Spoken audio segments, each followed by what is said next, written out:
Muy buenas noches, bienvenidos a un nuevo programa de Alta Política, como todos los días martes, en vivo en la señal 2 de Somos Alta, y junto a Eduardo de Francisi y Javier Cornejo Solá, y a un distinguido grupo de columnistas salteños, tratando siempre de hacer un programa que tenga que ver con el esclarecimiento de aquellos temas de la realidad que a usted y a nosotros nos interesa, como salteños, como argentinos. Siempre decimos, tratar de echarle luz a la noticia.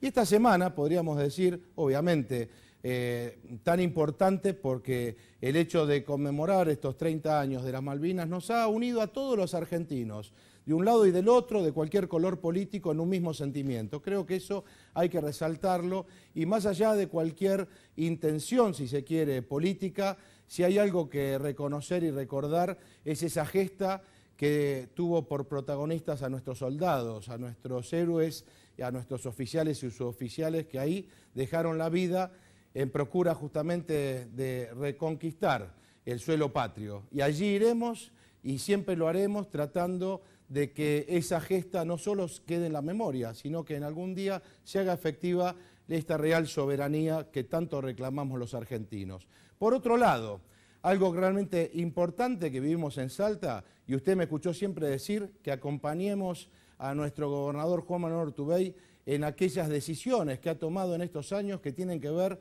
con la defensa de la vida y la familia. Y no nos equivocamos, porque entre los nubarrones de la muerte que venían acechándonos a muchos, por lo menos argentinos, en muchas provincias, una vez más los salteños volvimos a decirle sí a la vida, no a la muerte, esta vez de la boca y la palabra del gobernador de la provincia. Pero justamente para no quedarnos así, solamente en una resolución o en un decreto o en una declamación, la Red de Familias Argentinas, junto a la Red de Familias de Salta, organizó un gran congreso, el segundo Congreso Nacional, que tuvo lugar este fin de semana en el Teatro de la Provincia y en 3 colegios de nuestra capital, donde asistieron más de 1.500 salteños y más de 600 personas que vinieron de otras provincias, acompañando al señor gobernador en este desafío. Este desafío que nos tiene a nosotros, digamos, como salteños, diríamos, en una especie de lugar de preponderancia, porque ahí estamos jugando no solo un tema, digamos, de los valores más profundos de la salteñidad, sino que creemos que estamos defendiendo un valor también de los argentinos, porque nos llenamos la boca hablando de los derechos humanos, y es increíble que un fallo de la Corte Suprema de la Nación, evidentemente a la luz de determinados principios que nosotros no compartimos, haya dado lugar a un tema que tiene que ver más con la muerte que con la vida, tiene que ver más que ver no con la defensa justamente de estos valores, sino con la liviandad de algo que nosotros no queremos. Por eso quiero celebrar este encuentro. Este encuentro tuvo muchos protagonistas, al doctor Albino, por un lado, de la Fundación CONIN, y estuvo Amparo Medina, realmente una mujer maravillosa, una ecuatoriana, pro vida, que ha dado testimonio de cómo, habiendo sido ella funcionaria de Naciones Unidas, exguerrillera, subversiva, que había estado comprometida con otro ideario, vino a Salta a dar un testimonio que nos ha dado realmente una fuerza y un estímulo para seguir en esta lucha. Por eso, ante inclusive estas acechanzas al mismo Código Civil, podríamos decir, que está en discusión, creo que hoy más que nunca tenemos que estar convencidos de que por lo menos el derecho a la vida es indiscutible, y así lo han dicho nuestros legisladores salteños cada vez que se ha planteado el tema. Vamos a tener la posibilidad en el segundo bloque de contar justamente con la participación del doctor Federico Curuchet. Y en el primer bloque, en minutos más, con Pablo Cosiner, hablando justamente de esos desafíos que tiene Salta ante el federalismo. Vamos a hablar de qué pasa a 10 años de la desaparición de Marita Verón, esa tucumana que cayó dentro de la trata de personas y que todavía estamos esperando políticas de Estado para poder luchar contra esas nuevas esclavitudes del siglo XXI.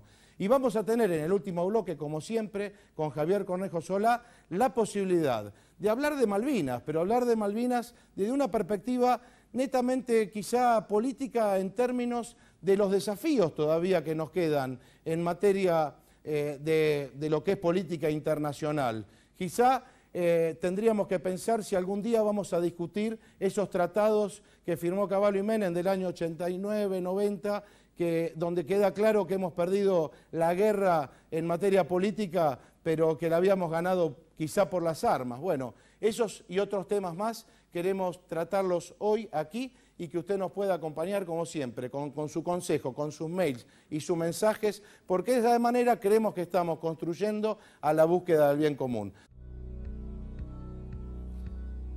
Y ahora sí, muy buenas noches, Pablo Cosiner, buenas noches, Eduardo. ¿Qué tal? ¿Cómo estás? Pero muy bien, realmente bueno, contento de que nos acompañe y sobre todo porque hay muchos temas que tienen que ver con el federalismo, cuando en la Cámara de Diputados o en el Senado de la Nación se están tocando temas importantes como es el tema YPF, ¿no? Quizá un anhelo de todos los argentinos porque en el momento que se hizo esa privatización es como que se estaba poniendo también en juego parte, diríamos, de nuestra soberanía, más allá de que tuvo un contexto legal que pueda haber sido por eso, hoy está en discusión y sobre todo aquellas provincias que tienen recursos hidrocarburíferos pueden, ante este momento casi diríamos histórico, decir algo. Bueno, Salta seguramente en esta materia, a través de sus diputados nacionales, tiene alguna posición.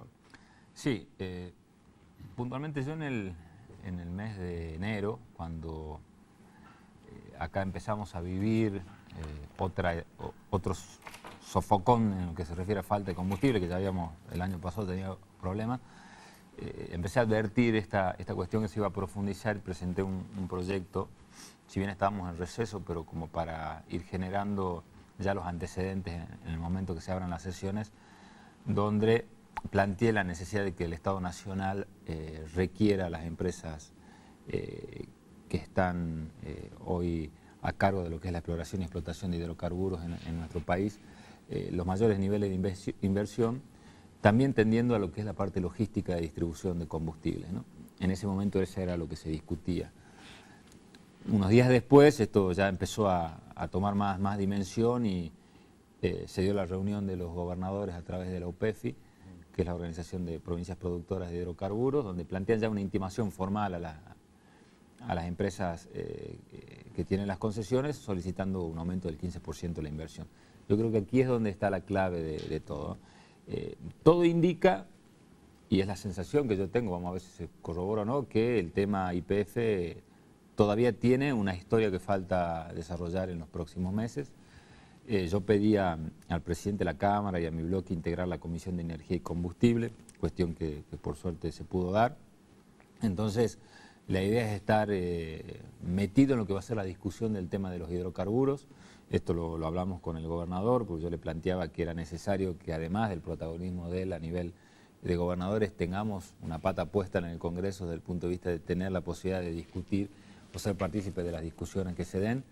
Y yo creo que si esto sigue así, el destino de YPF o pasa por la compra de acciones por parte del Estado Nacional o una recuperación o una nacionalización de la empresa.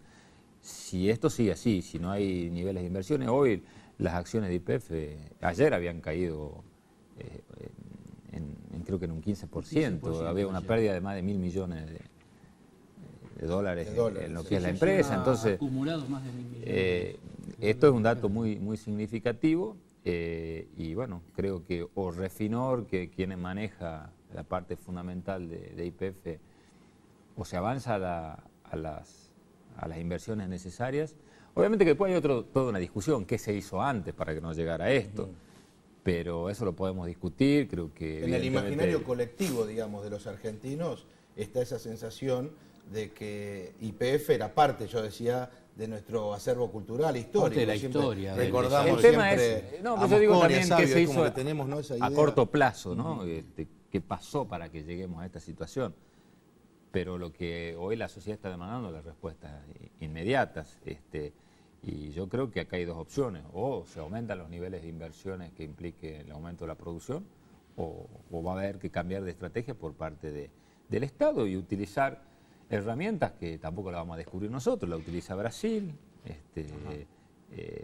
Yo no hablo ni siquiera de ir al modelo de Venezuela o de Bolivia, digamos, pero sí el de Brasil, donde hay una participación del Estado muy importante, hasta lo que es la conducción política de las empresas. Entonces, creo que el tema combustible en los próximos meses va a ser uno de los temas donde el Congreso va a estar indudablemente abocado. Pablo, hoy se promulgaba la ley de traspaso de subterráneos a la órbita de la ciudad de Buenos Aires. Como diputado nacional, ¿cuáles son las consideraciones que tuviste en cuenta en el momento de votar y cuál es tu apreciación global de este problema que hace también al federalismo? Volvemos otra vez a cuestiones de federalismo, sí, y una cuestión muy particular que es la situación de la ciudad de Buenos Aires. Nosotros aprovechamos el tema de la discusión del tema subte para ya empezar a poner en el planteo. Nosotros estamos trabajando muy bien el equipo de diputados nacionales que asumimos juntos, incorporado a Fernando Yarade, porque nos estamos distribuyendo temas y participando en todos los debates del Congreso. A mí me tocó fundar el tema Malvinas, me va a tocar fundar la semana que viene la modificación al Código Electoral. Fernando y Cristina Fiore participaron en el debate del tema de subtes. Y cuando definimos cómo encararlo, lo encaramos planteando que este era un elemento que tiene que ver con la discusión del federalismo, pero no es el final de la historia. O sea, a nosotros como provincia nunca nos podríamos oponer a que la ciudad de Buenos Aires, que ha pregonado por tener un carácter autónomo, maneja sus propios servicios. O sea, eso es lógico y por eso apoyamos la decisión del traspaso de subtes a la capital federal y el premetro y las 33 líneas de colectivo.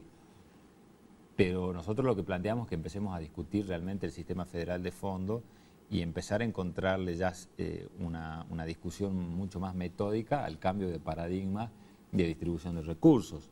Porque el tema de subte es una parte, pero también es muy iluso pensar que con la ley de traspaso de subte se resuelve el problema federal en la Argentina. Lo que pasa, Pablo, digamos, que da la sensación... Era una cuestión que se trajo al debate y que obviamente no... por eso, incluso entre los distintos bloques, hasta de oposición al gobierno nacional, salvo el PRO, era muy difícil que ellos mismos acompañen una posición contraria al traspaso de subte. Es decir, la sensación es que jurídicamente es válido y quizá se lo tomó en los medios como algo mucho más político, digamos, entre el gobierno nacional y el macrismo. Sí, en particular, ¿no?, por el tema de traspaso con recursos. Nosotros lo planteamos, por lo menos la posición nuestra fue que no era un problema entre la ciudad de Buenos Aires y Cristina, no era un problema de Macri y Cristina Fernández de Kirchner, era un problema que le involucraba a todos los argentinos porque obviamente cuáles eran las razones por las cuales con fondos del presupuesto nacional, con fondos que pueden ser distribuidos a las provincias, habría que seguir sosteniendo el tema de subtes, ¿no es cierto? Por eso sería importante que este debate, como bien decías vos, continúe de tal manera de asentar el federalismo. Esa es la cuestión. Tampoco pensar de que porque aprobamos la ley pasamos a ser un país con desarrollo federal perfecto, digamos. No tenemos un sistema federal perfectamente diagramado en la Constitución, pero con muchas fallas operativas, ¿no? Y como yo vengo sosteniendo, lo hemos hablado acá, el gran desafío, incluso muchos sectores políticos reconocían ese día que pensar en la modificación de la ley de coparticipación es iluso porque se requiere desde el punto de vista práctico se requiere una unanimidad que es imposible dar. Entonces hay que buscar esta salida superadora, como lo que plantea el gobernador Urtubey y el Fondo de Convergencia, y creo que estamos empezando a direccionar el debate en ese sentido. Yo quería preguntarte, porque cuando hablamos mucho estos últimos 2 años de los fondos de convergencia, que fue una iniciativa de nuestro gobernador, da la sensación que todavía a lo mejor los otros diputados nacionales que tendrían interés en esto no logran imponerlo en la agenda. La agenda la está poniendo fuertemente a lo mejor el Ejecutivo y en este sentido las provincias estamos un poco atrasados. Lo que pasa es que hay un problema. Nosotros estamos trabajando mucho en el consenso. Tenemos por primera vez se pudo consolidar un grupo de diputados del interior de las zonas no AINEA, que somos más de 70, que ya nos reunimos. Bueno, qué buena novedad eso, bueno, y que ya vamos teniendo 2 reuniones y que empezamos a discutir. El otro día ya intercambiamos papeles con un diputado de Jujuy que tiene una idea similar al del Fondo de Convergencia. Y yo creo que yo soy muy optimista porque hasta entre los diputados nacionales por Salta estamos trabajando distinto. Hoy tenemos los 7 diálogos más allá que cada uno tiene, quienes estamos en el Frente para la Victoria, en el caso de Biela que está, o Olmedo, o Walter Guayar con su monobloque, pero tenemos un muy buen diálogo de intercambiar opiniones permanentemente, respetuosos de las identidades de cada uno, cuestión que no se daba en Salta, la cuestión era como muy separado, ¿no? Y yo creo que en este tipo de cosas vamos a coincidir, y creo que es un desafío para nosotros esta búsqueda de este consenso, ¿no? No lo van a hacer nadie por nosotros. Creo que nosotros como diputados del interior vamos a tener que tener la responsabilidad de avanzar en este sentido, y yo creo que este tiempo que se está comenzando va a resultar favorable para que por lo menos podamos nosotros proponer la iniciativa. Una novedad que yo te comento, que una de las cosas que nosotros habíamos comprometido en campaña, nosotros ya presentamos el proyecto de ley para instalar el sistema de reforma política y voto electrónico en todo el país. Lo presentamos, lo firmamos con Cristina Fiori y con José Vilariño, que fuimos los 3 diputados electos. Y salió en los medios, algo trascendió un poco. Entonces, eso se hizo una presentación también, ¿no? En una exactamente. Y bueno, ese es un tema que nosotros también estamos seguros que con el transcurso de los próximos tiempos el país va a tener que tomar una definición en ese sentido. Y son procesos que creo que vienen del interior. Yo decía, vos recordarás en la década del 80, que fue toda la reforma del derecho público provincial, que fue primero por las provincias. Las constituciones provinciales fueron las primeras que se reformaron. Y eso terminó en la reforma nacional. Yo creo que en este caso la reforma política, la discusión del sistema federal va a pasar ese mismo modelo. Nosotros estamos apostando a eso. Pablo, recién mencionaste el tema de esta reunión de los diputados de No a INEA, y las tendencias geopolíticas modernas tienden a la regionalización de los países. ¿Vos crees que es posible a futuro pensar en una institucionalización de la nivel región política, de la regionalización de la Argentina como una forma de optimizar el aprovechamiento de los recursos del interior? Mira, hay un constitucionalista cordobés que ya falleció, Pedro J. Frías. Claro, Hernández, discípulo de Pedro J. Frías. Pedro J. Frías decía que el federalismo no es una cuestión de distribución de competencia entre naciones y provincias, sino que es una técnica de actuación social. ¿Qué quiere decir? Que para que haya federalismo tiene que haber una actitud del conjunto de la sociedad, fundamentalmente de su dirigencia gobernante, con ese espíritu, porque podemos las mejores normas, pero si vos tenés un sistema unitario como concepción de administración, el sistema va a fracasar. Yo no descarto que se pueda llevar a un sistema de región desde el punto de vista político, con autoridades regionales, no. Pero para que eso tiene que ser la consecuencia de un cambio de paradigma en la manera de comportarse desde la administración. Porque si no va a quedar solamente como una etapa burocrática más. O sea, más cargo, más burocracia estatal y menos federalismo, digamos, porque si nosotros avanzamos primero en un cambio del sistema de distribución de recursos, o sea, ley de convergencia, sea nueva ley de coparticipación, lo que quieras. Sobre eso, vos avanzás en un sistema de regiones que implicaría una gran reforma constitucional nacional de vuelta, porque la región en nuestra Constitución Nacional está aceptada como una estructura socioeconómica, pero no política. No política, así es. Entonces, creo que lo primero que hay que cambiar son este tipo de relaciones, ¿no? Que tiene que ver con la cultura. Con la cultura y con la distribución de recursos.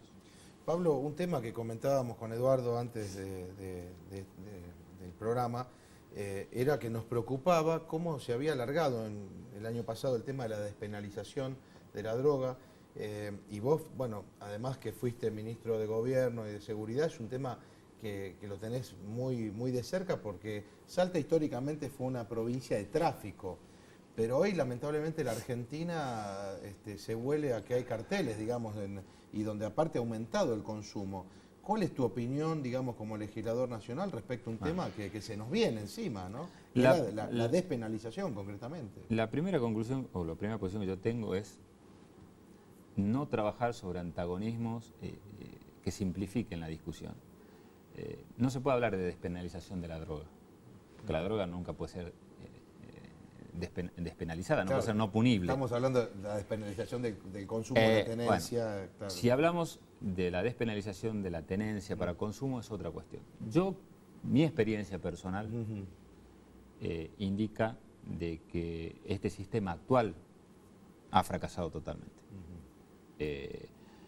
No hay, digamos, una gran concentración de actividad del Estado en lo que se refiere a éxitos logrados respecto a las grandes carteles o digamos, las grandes cadenas de comercialización de la droga, y tenemos comisarías y centros de detención, yo lo digo por constancia, centros juveniles de atención. Nosotros hemos tenido que cambiar el paradigma y terminar con el criterio de comisaría del menor para pasar a centros de atención a menores, porque teníamos las comisarías abarrotadas de menores que los detectaban con Paco, con marihuana, iban a las comisarías de menores y estaban.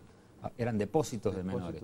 El gobernador Urtubey, cuando llegamos, nos da la instrucción de cambiar el paradigma, se cierran las comisarías de menor y pasan a los menores a tener otro tipo de tratamiento, que son los centros de menores en conflicto con la ley penal. Entonces, yo estoy de acuerdo que quien tiene hoy droga en su poder para su consumo no es un delincuente, es un enfermo que necesita la asistencia del Estado. Podrá ser un potencial delincuente si él, en estado de habiendo consumido droga, hace un delinque, pero no porque... Que es lo que casi, digamos, es el círculo vicioso que se da hoy, ¿no? Pero, digamos, lo que no hay que partir de una consigna, es decir, un chico que está en una esquina con un porro es un delincuente, es un chico que necesita un tratamiento. Entonces, yo estoy dispuesto a discutir una ley en este sentido, pero sobre la base de que el Estado tenga una estructura a donde atenderlo, ¿sí? Porque sean abarrotados en una comisaría detenidos, sea sin estar detenidos deambulando por la calle, lo que no pueden estar es sin asistencia del Estado. Entonces, lo que hay que tener cuidado, y en esto yo no voy a entrar, en decir, ¿usted está a favor o en contra de la ley de Aníbal Fernández? Primero, yo la conozco a la ley de Aníbal Fernández porque me puse en contacto con su despacho, pedí que me la manden y me demoró 3 días leerla, con una ley muy, muy grande, con mucha complejidad, que tiene una parte muy positiva, que es que todo lo que es el proceso de comercialización de droga está asimilada casi a un delito de homicidio, y las penas van de entre 8 y 20 años, con distintas etapas de responsabilidad. No es lo mismo las famosas mulas, digamos, que aquel que comanda toda una organización. Entonces, en ese aspecto está bien estructurada. Lo que tiene signos de interrogación es en lo que se refiere al tema de tenencia, y tampoco es tan, porque yo creo que en la medida que se profundice el estudio sobre este proyecto de ley, lo van a empezar a cuestionar quienes están a favor de la despenalización de la tenencia, porque en realidad la ley deja a criterio del juez determinar cuándo, en el caso que una persona se detectada con droga, cuándo es para consumo y cuándo no. Entonces, se está hablando mucho por sobre titulares, pero en realidad cuando se empieza a profundizar el estudio de esta ley, yo no sé si van a estar conformes los que están, digamos, planteando el tema de que todo lo vinculado a droga debe ser despenalizado. Entonces, yo creo que hay que tener mucho cuidado, hay que tener un debate muy responsable, hay que leer la ley, hay que verla. Hay temas que merecen un tratamiento muy especial, que puntualmente a mí me preocupan, que es el tema del cultivo. Hay un capítulo de la ley que está vinculado al tema del cultivo, que también dejaría a criterio del juez cuando un cultivo está destinado para comercialización y cuando... queda un vacío legal ahí enorme, ¿no? No queda un vacío, sino que, por ejemplo, uno de los interrogantes que hoy lo hablábamos con el senador Pérez Alsina, que también estaba viendo el tema y que yo creo que en el momento que se debate seguramente la van a discutir ellos antes, porque es originaria de un senador, pero puede darse que se arme una cadena de comercialización de droga a partir de pequeños cultivos disfrazados como cultivos de consumo personal. Claro, que formen parte después de una cadena de comercialización para determinados lugares, ¿sí? Que puede ser un colegio, que puede ser, yo no digo que no van a hacer la gran cadena de comercialización con 10 macetas en balcones de distintos lugares de una ciudad, pero sí, sumado una más otra, más otra, más otra, pueden ser una pequeña cadena destinada a comercializar droga en un determinado lugar. Entonces, hay temas que hay que verlos con mucho detalle. Yo, en líneas generales, creo que pensar que detener a un chico que está con un cigarrillo de marihuana, llevarlo a una comisaría, resuelve el problema, es una receta que ha fracasado, que aparte ha fracasado porque el Estado, por darle el carácter punitivo solamente, descuidó la cuestión de la rehabilitación. Entonces, Ahora, pero tampoco podemos avanzar en una reforma si no se genera este cambio de paradigma. Decir, bueno, ¿a dónde van a ir los chicos que hoy se están drogando en distintas calles o en distintos lugares? Los chicos y los grandes, obviamente. Uno dice los chicos porque lo primero que asimila es la situación de la juventud, pero estamos hablando... Hay una inquietud que tengo respecto al tema, porque está ligado el tema, digamos, del tráfico y el consumo de drogas, está directamente ligado a los hechos delictivos que vive la Argentina hoy, que no es, yo creo, una sensación de inseguridad, sino que es una materia pendiente con la cual creo que si hay alguien que quiere resolverla, todavía no se ha dado en la tecla, y el caso Babi Echecopar queda como una muestra real del tema. Entonces yo lo que quisiera saber hasta dónde, desde el garantismo por un lado, de aquellos que, digamos, no por el lado, digamos, de excesivo garantismo, no se condena, digamos, o no se hace efectiva la condena al delito, y por otro lado, si yo solamente armo muchas cárceles para solucionar el tema de los que trafican, o muchos hospitales o centros de rehabilitación para aquellos que consumen, no estoy atacando directamente el causal. En todo caso, incrementaríamos mucho presupuesto carcelario o de centros de atención, digamos, al consumidor, pero no estaríamos focalizando la raíz del problema. Lo que pasa es que hay que focalizar a dónde quería apuntar. El tema del adicto no lo resuelve una cárcel, sí lo resuelve un problema de centros de rehabilitaciones. Ajá. Porque, pero digo la raíz, ¿no? De por qué sucede la raíz, obviamente. La raíz violencia, no hay una sola causa. Ajá. ¿Por qué? Porque la droga hoy no está en un sector social determinado donde vos podés decir, yo me niego a decir que la droga es consecuencia de la pobreza. Claro. La droga está en los sectores humildes que tienen problemas sociales, y están en los sectores altos donde la realidad es otra. Y hablamos de todo tipo de drogas, inclusive. Digamos, esto es una cuestión transversal a todos los sectores, entonces no es válido. No tiene una sola respuesta. Tiene un montón de cuestiones que tienen que ver con conflictos sociales, con crisis familiares, con crisis económicas, con un montón de circunstancias. No es una sola, como los problemas, creo yo, no se resuelven desde los antagonismos. Correcto. Se resuelven desde los puntos racionales de encuentro a la solución de un problema. Y quizá lo que falte, a lo mejor, que en el ámbito legislativo nacional esto se discute. ¿Y por qué me niego yo? Por ejemplo, está bien, Aníbal Fernández, uno puede estar de acuerdo o no, él tira su postura. Ahora, yo no creo que la solución pase por aprobar a libro cerrado la ley de Aníbal Fernández. Sino que otros propongan. Hay que aprovechar la oportunidad que él plantea, debatirlo y ver qué de lo que él plantea es válido y qué de lo que plantea no será válido y habrá que modificarlo. Lo que uno no puede negarse a debatirlo al tema, porque el tema es clave hoy en la Argentina, el tema de las adicciones y el tema del problema de la droga es fundamental para saber qué tipo de sociedad queremos construir de ahora en adelante. Queda pendiente la trata, ¿no? Que nos queda pendiente el tema de trata de personas, que la verdad que tendríamos que hacer un programa... Lo vamos a invitar a otro... Que tiene que ver con esto, ¿no? Porque tiene que ver con esto porque está todo dentro del negocio. El tema de trata está interrelacionado con el tema de droga. Nosotros todos los operativos que hicimos de los más de 150 y es cierto que Salta en ese sentido estuvo un poco a la vanguardia. Usted. A nosotros nos ayudó Susana Trimarco, la mamá de Anita Verón, nos ayudó a encarar y a orientarnos en el trabajo. Ella lo reconoció públicamente, que la provincia de Salta es una donde más se está trabajando esto, y yo te puedo decir que la relación entre la droga y la trata de personas es permanente. Pablo Cosinar, muchas gracias. No, muchas gracias. Vamos nosotros a una pausa y enseguida regresamos con más Alta Política.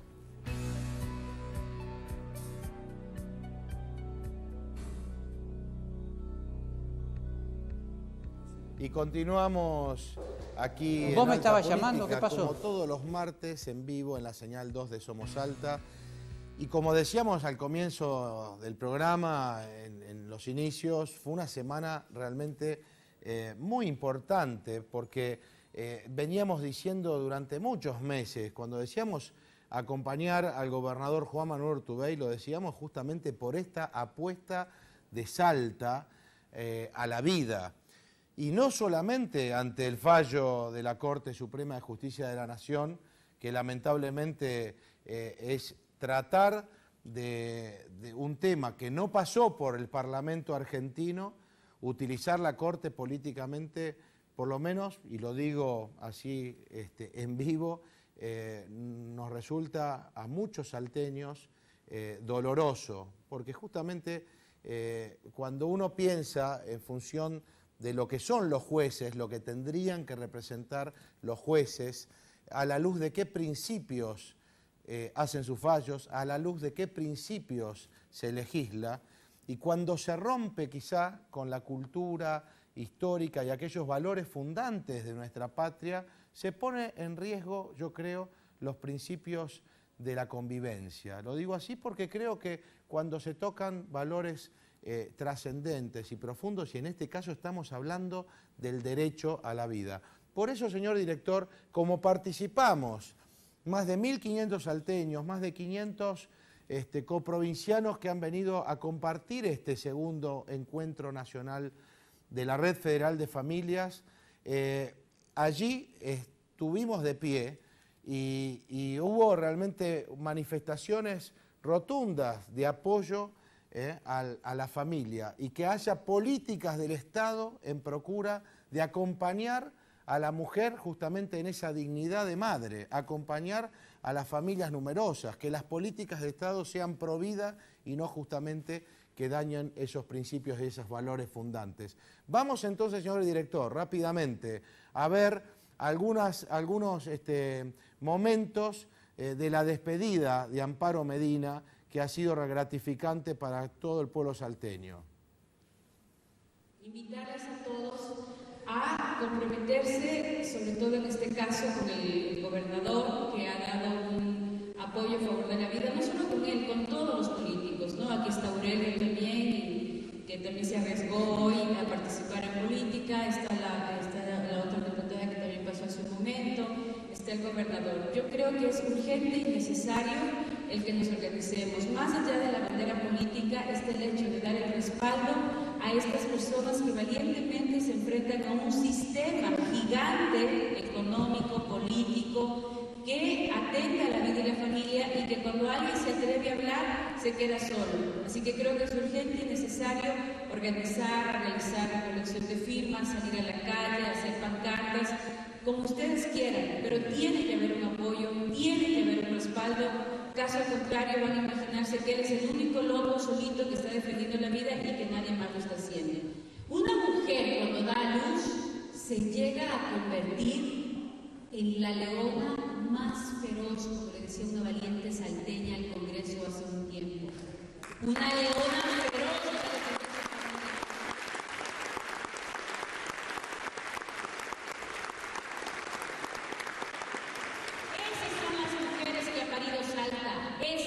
Esas que son capaces de decir, aquí estoy, y esas somos las mujeres. De esa garra estamos hechos. ¿Ustedes creen que si un hijo no nos pide un riñón, no se lo vamos a dar? Que si un hijo no nos pide nuestra vida, no se la vamos a dar. Pero claro,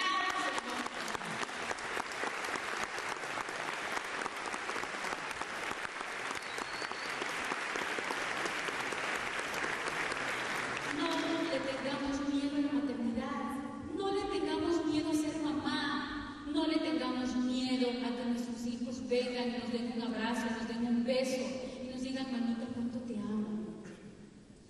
Madrecita preciosa, gracias por haberme parido. Qué pena que estas mujeres no puedan sentir eso.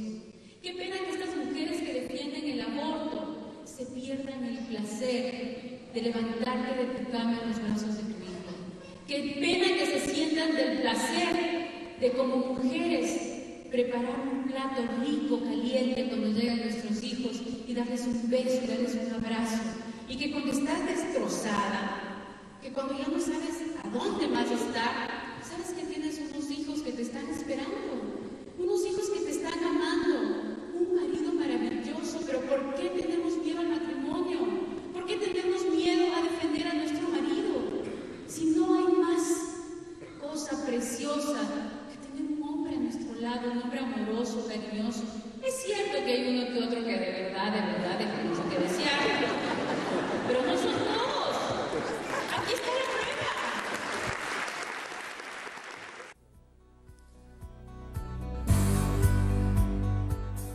Y ahí la escuchábamos, Amparo Medina, con sus palabras, su ejemplo de vida y cómo realmente esto que se ha dado en llamar la ideología de género ha penetrado realmente en nuestras leyes, ha sido realmente causante justamente de división de los argentinos y por eso salimos realmente del teatro de la provincia, porque además este encuentro fue declarado de interés provincial con todo el ánimo de que los salteños y sobre todo en esta, diríamos, Semana Santa, en estas Pascuas, ¿no?, realmente pedir a nuestros santos patronos que nos acompañen en esta defensa de la vida. Y yo quiero hacer un homenaje, un reconocimiento y un agradecimiento a Chirichi Marcone, porque esa leona salteña pasó a ser para nosotros hoy realmente una gran representante de las madres salteñas y, por qué no decirlo también, de madres argentinas, porque lo ha venido demostrando una mujer salteña con muchos hijos, con muchísimos nietos, con mucha edad, presente, diciendo sí a la vida y no a la muerte. Muy buenas noches, Federico. ¿Cómo te va, Andrés? ¿Cómo andás? Y felicitaciones, porque has sido vos, entre muchos amigos, te has puesto al hombro esta tarea. Y por lo menos decíamos en estos minutos, porque con Eduardo habíamos visto la declaración de Salta, queríamos saber rápidamente cuáles eran los puntos, digamos, fundamentales. Sí, se basa rápidamente, gracias Andrés, muchísimas gracias por el espacio y por pasarla a Amparo, que me parece que fue un hito para Salta. Nosotros, la declaración de Salta se basa en algunos puntos fundamentales de lo que se viene hacia adelante en esta materia que estabas hablando vos, de toda la teoría de género, cómo está atacando a la familia. Decían Amparo y Judith Turriaga, que eran las dos ecuatorianas que nos visitaron, que el siglo XX es el siglo huérfano de padres, decían, ¿sí? El feminismo ha matado a los padres y ellas revitalizan la figura del padre y la importancia del padre, ¿no? Entonces, cómo estas leyes que se están proponiendo ahora justamente buscan ya, habiendo eliminado al padre, ahora ya buscan eliminar, por ejemplo, el proyecto de reforma del Código Civil, que es nefasto en un montón de cosas, ¿no? Nos venden así algunos titulares, como decía recién el diputado, sí, sí, algunos titulares importantes, pero es obvio que omiten otras cosas, como por ejemplo, qué trato le van a dar a los embriones que no han sido implantados. Están previstos como cosas, el alquiler de vientres, por ejemplo, el comercio de la madre sustituta.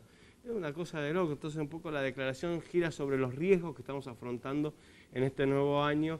Respecto a los temas, por supuesto, se vuelve a reiterar el aborto. Hay ya 3 proyectos presentados de aborto. Nosotros ya presentamos el nuestro, lo invitamos recién al diputado a firmar, a favor de la vida y la defensa de la mujer embarazada y del niño por nacer. Ya cuenta con 19 firmas. Bueno, pero se vuelve a reiterar eso. La ley de identidad de género, que tuvo media sanción, que lo que menos tiene es identidad, ¿sí? Busca cambiar la personalidad de las personas, es una cosa.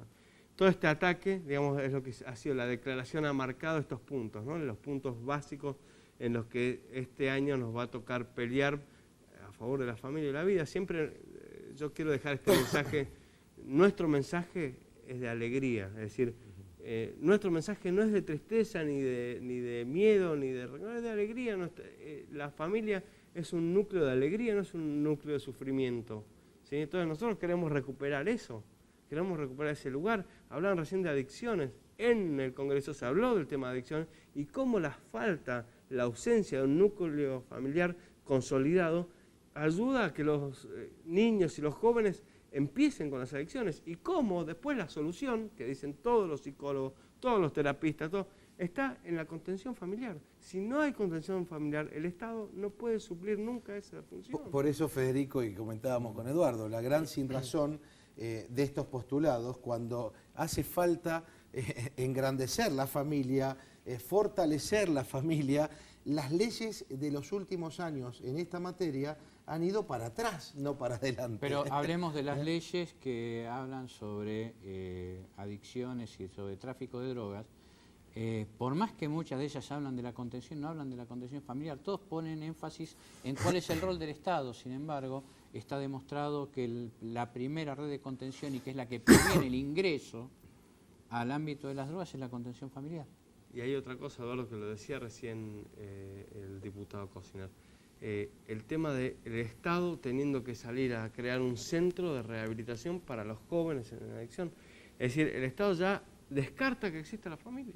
Y el nuevo Código Civil, y bueno, ayer Sí, casi sí. todos los periódicos, el Código trae una nueva idea de familia, Exacto. ¿no? Eso es lo que se plantea. Exactamente, que es lo que estamos planteando en esto. Yo lo que quiero, y antes de irte, es sí que sepa la teleaudiencia que está la posibilidad a través de nuestro mail de recibir la declaración de Salta. Todos aquellos que quieran tener la declaración de Salta lo pueden hacer. Es decir, a través de nuestro mail vamos a mandarles para que vean las conclusiones de este congreso tan importante que nos ha dado por lo menos la fortaleza, y ahí por eso yo decía, tenemos una leona en Salta, Chichi Marcone, que realmente ha sido contundente su participación. Eduardo, ¿vos querías decir algo más? Sí, ¿de qué manera ustedes, porque esta es una duda que me ha surgido y lo he conversado con otros interesados, ¿de qué manera la gente puede participar fuera de estas actividades que se realizan, participar para llevar adelante este tipo de políticas? Bueno, nuestra propuesta de trabajo en red es justamente que cada uno, en aquello que se siente capacitado para participar, ¿sí? desde el ámbito donde está y se siente capacitado para participar, participe, ¿sí? Participe. Empiece a hacer algo a favor de la vida y la familia y que esa acción, esas acciones que promuevan, de alguna manera se potencien en este trabajo en red. Quiero hacerte una pregunta fundamental. Sí. ¿Va más allá del ámbito religioso esto? Por supuesto. Entonces, eso es algo que tenés que poner énfasis.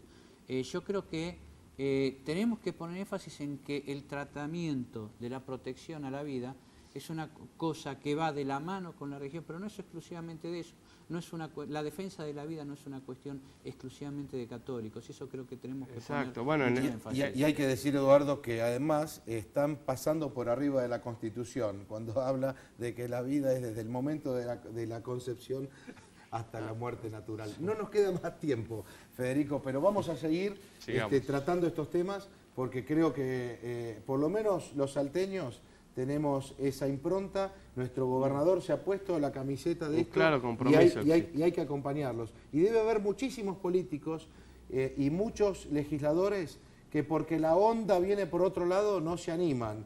Y hay que animarlos con nuestro testimonio. Muchas gracias. Vamos nosotros a una pausa y enseguida el último bloque con el doctor Javier Cornejo Solá y la causa Malvinas. Y continuamos aquí en Alta Política, último bloque, la causa Malvinas. Muy buenas noches, Javier Cornejo. Buenas noches, ¿Qué tal, Javier? Andrés, Eduardo, ¿cómo están? Ávidos de escucharte. Una semana rica en el tema Malvinas. La verdad que este nuevo aniversario del cumplimiento de los 30 años del 2 de abril del 82 realmente es una fecha que llega al pueblo argentino de una manera muy dolorosa, de una manera en la que el recuerdo de eso y la que viven todavía en cada familia ese recuerdo hacen de que sea tomado con el respeto y sea tomado con el honor que corresponde a todos esos participantes. Si bien el tema Malvinas fue algo que lo tomamos en forma permanente en esta columna, en este programa, desde el año 2009 estamos en forma constante y permanente echando luz al tema Malvinas que todo el mundo se encarga de embarrar. En esta oportunidad creo que vamos a tocar un tema que más allá de las cuestiones jurídicas, más allá de los tratados, más allá de todo lo que se viene escuchando en los foros internacionales y en la verborragia de nuestros funcionarios, vamos a tocar un tema que realmente creo que fue crucial en el momento de estas actividades bélicas, porque de no haber sido efectuada la rendición que conducían la guerra en el momento adecuado, en los planes de Margaret Thatcher figuraba el bombardeo atómico a nuestro país en forma directa a la planta de fabricaciones militares de Córdoba. Eso se desprende de las memorias de François Mitterrand, el presidente de Francia, quien fue el que proporcionó, o el país que proporcionó los superestandartes y los Exocet, con el cual esta Armada Argentina hundió la Sheffield, y el presidente francés socialista, si fue el primer país que apoyó a Gran Bretaña en la guerra, pero se vio obligado a develar los misterios de codificación del ESOCET, fueron entregados a Gran Bretaña bajo presión de Margaret Thatcher, porque no se podía aceptar una pérdida de una guerra, y menos en manos argentinas. De allí que tienen realmente una significación muy importante las palabras pronunciadas el 21 de junio por Sir Winston Churchill nieto, que señala que a la Argentina hay que revolcarla en el barro de la humillación, porque si no hubiese sido así, ellos se encargarían de revolcarnos en el barro atómico, en una bomba que estaba prevista por un submarino que iba a ser lanzado en la ciudad de Córdoba, precisamente en fabricaciones militares. Yo le pediría al señor director si ponemos en pantalla las declaraciones del periodista de la New Scientific, periodista americano, en el cual revela toda esta situación. No sé, señor director. The fact is that a Polaris class submarine, that is a nuclear warhead carrying submarine, unlike the Conqueror that sank the Belgrano, which was a hunter-killer submarine, went 13 degrees south, 27 degrees west. Now that is out of range of the Soviet Union, but within range of Argentina. And I think that faced with military humiliation, there would have been pressure led by Mrs. Thatcher to use nuclear weapons. Now, I am appalled, my colleagues would be appalled, and many of Mrs. Thatcher's own party would be appalled.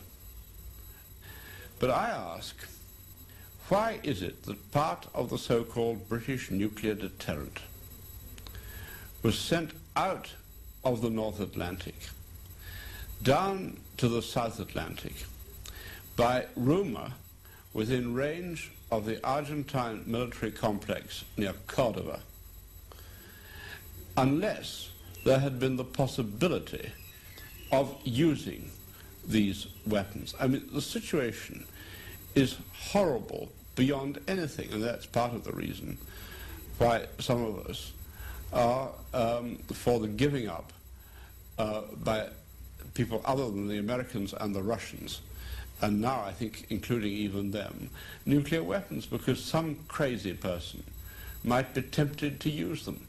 And the temptation arises faced with military humiliation and all the political consequences.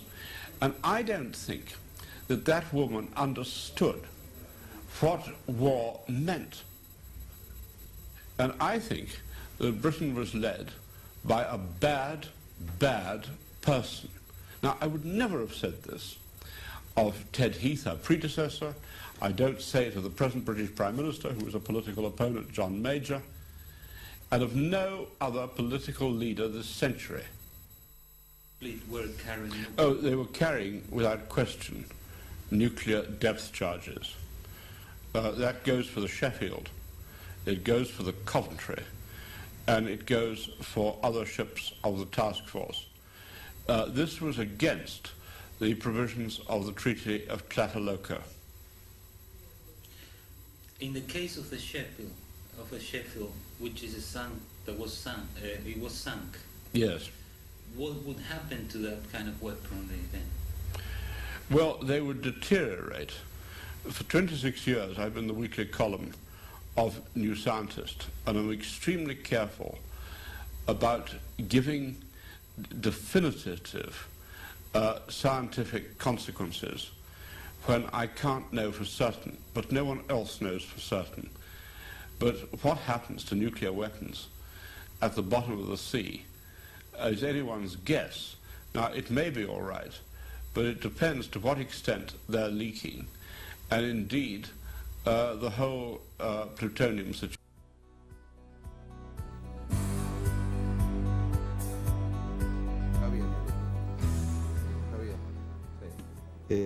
Yo creo que las declaraciones del periodista inglés son más que contundentes, van mucho más allá de el grito patriotero o de un nacionalismo sin sentido al cual nos acostumbran nuestros funcionarios. Y lo digo con profundo conocimiento de causa y además como hermano de hoy un almirante que tuvo 13 misiones de vuelo en Malvinas.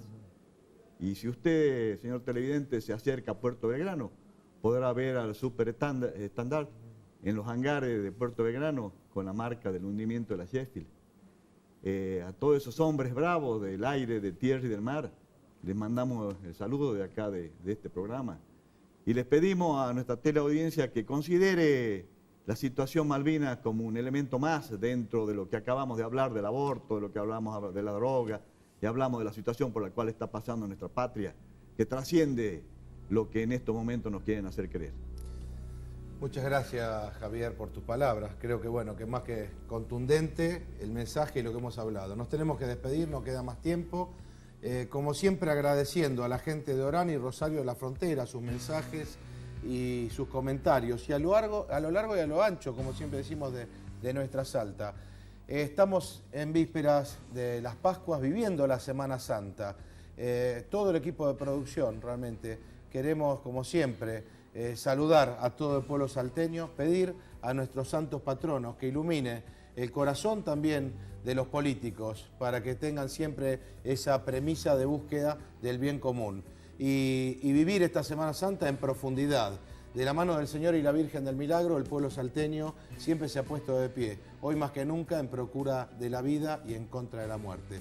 Nos volvemos a ver, si Dios quiere, el martes próximo aquí en Alta Política.